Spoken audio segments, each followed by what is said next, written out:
Bira ako magsampay sa ano, nakatira ko, pwede na. Pwede na naman dyan magsampay. Hindi na rin ako nagsasampay dyan. Marami na akong sampayan na pwede Oo. na dito. Tsaka ano din naman, kung magsasampay sila, syempre, nakakaya din naman. Tama naman na dapat talaga dito ka magsampay. Siya rin na magawa ng sampayan eh. At saka bakit kailangan mo mapagkita na walang pakailaman? Eh di walang pakailaman. Hindi naman naman talaga sila pinakailaman sa delivery.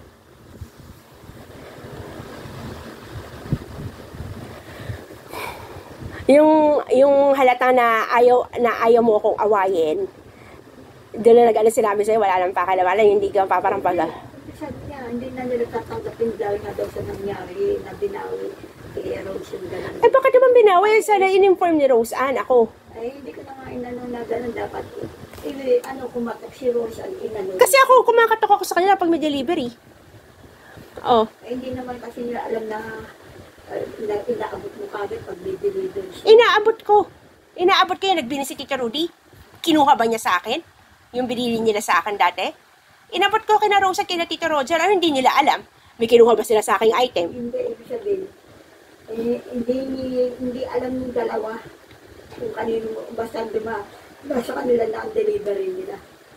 At saka bakit ako mag-a-adjust kay Rosan? Si Rosan pa may ganun ba kahirap na, kuya patingin dyan, baka may tao sa kabila.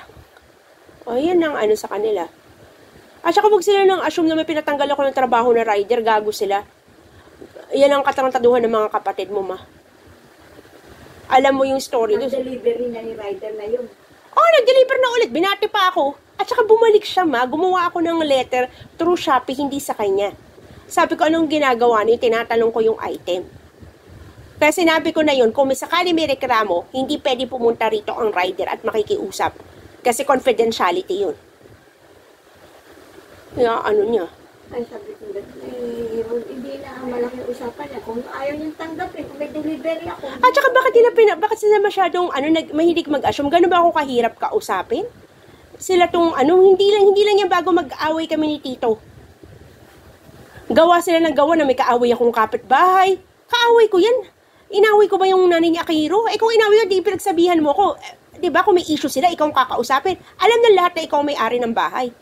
Sa'yo nakapangalan. Gawa sila ng gawa ng kwento.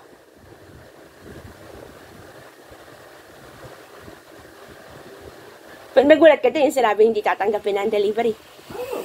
Bakit hindi mo magtatanggapin ang bayad na? Hindi naman ako man ang nagbili.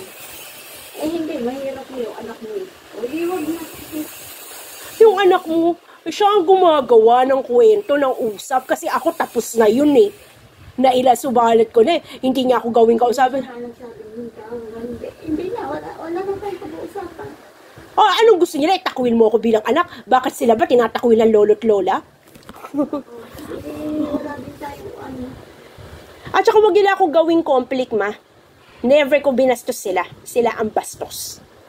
Nakita mo ba binastos ko? Hindi. Pag ayaw ko sabi, hindi. Ngitian ko kasi kita, nakasumangot eh.